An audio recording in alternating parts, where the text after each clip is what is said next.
I'll make it all come true.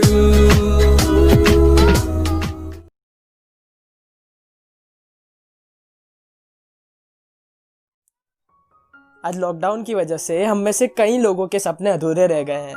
हमारे plans काम नहीं कर रहे, जिसकी वजह से कई लोग दुखी हैं और परेशान भी। हम लोग रॉकी बाल्बोआ मूवी के इस बहुत ही इंस्पिरेशनल सीन से बहुत सारी चीज़ें सीख सकते हैं, जिसमें सिल्वेस्टर स्टैलोन ने मूवी में अपने बेटे को जीवन में आई मुसीबतों का सामना कैसे करना है ना, ये सिखाया है। तो आइए देखते हैं मूवी के इस सीन को, जिसके इंग्लिश डायलॉग्स को मैंने लॉकडाउन की इस परिस्थिति के हिसाब से हिंदी भाषा में परिवर्तित किया है।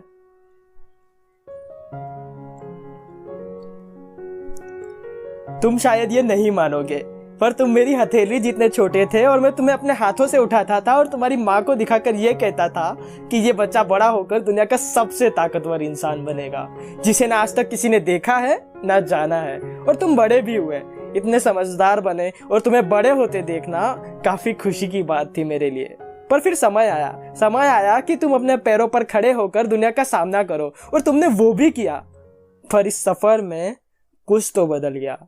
तुमने लोगों को और परिस्थितियों को तुम्हारी तरफ उंगली करके ये कहने दिया कि तुम में काबिलियत नहीं है, और जब चीजें बदतर होने लगी ना, तो तुम किसी चीज को ढूंढने लगे जिसे तुम दोष दे सको।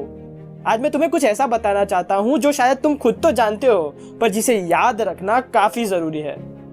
ये दुनिया सिर्फ एक खूबसूरत सपना या दिलकश हकीकत नहीं, बल्कि एक बहुत ही मतलबी और बेईमान जगह बन चुकी है। उसे कोई फर्क नहीं पड़ता कि तुम चाहे कितने ताकतवर बन जाओ, वो तुम्हें तुम्हारे घुटनों पे मार के तुम्हें नीचे बैठाएगी और तुम्हें हमेशा वहीं रखेगी अगर तुमने उसे ऐसा करने दिया। तुम, मैं या कोई भी इतनी गहरी चोट नहीं दे सकता जितनी गहरी चोट ये जिंदगी दे सकती है। जिंदगी तुम कितनी गहरी चोट मार सकते हो उस बारे में नहीं है, बल्कि तुम कितनी गहरी चोट खा सकते हो ना, उस बारे में। तुम कितना सहन कर सकते हो, कितना टूट और बिखर सकते हो, पर फिर भी आगे बढ़ सकते हो। इसी तरह तो जीता जाता है। अगर तुम जानते हो तुम किस लायक हो तो जाओ बाहर, मेहनत करो और लेके आओ उस चीज को जिसके तुम लायक हो। पर तुम्हें चोटें खाने की तैयारी रखनी होगी, और तुम्हें लोगों की तरफ उंगली करके ये कहना बंद करना होगा कि तुम जो करना चाहते थे वो नहीं कर पाए, क्योंकि वो इंसान ऐसा था या वो हालात वैसे थे। कायर और बुज़दिल लोग ऐसा करते हैं, और वो तुम नहीं हो।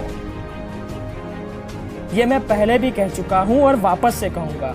हाँ, माना इस लॉकडाउन ने कई सपने और कई उम्मीदों को तोड़ा है, पर क्या हमारा भविष्य हमारे प्लान्स के हिसाब से बनेगा? पहाड़ पे चढ़ने वाले को पहाड़ अपने प्लान्स के हिसाब से नहीं, बल्कि पहाड़ के ढलानों के हिसाब से चढ़ना पड़ता है, तभी वो शिखर तक पहुँच सकता है। जिंदगी में भी सफल होने के लिए ये जरूरी है कि हम जिंदगी को अपने लायक नहीं, बल्कि अपने आप को जिंदगी के लायक बनाएं।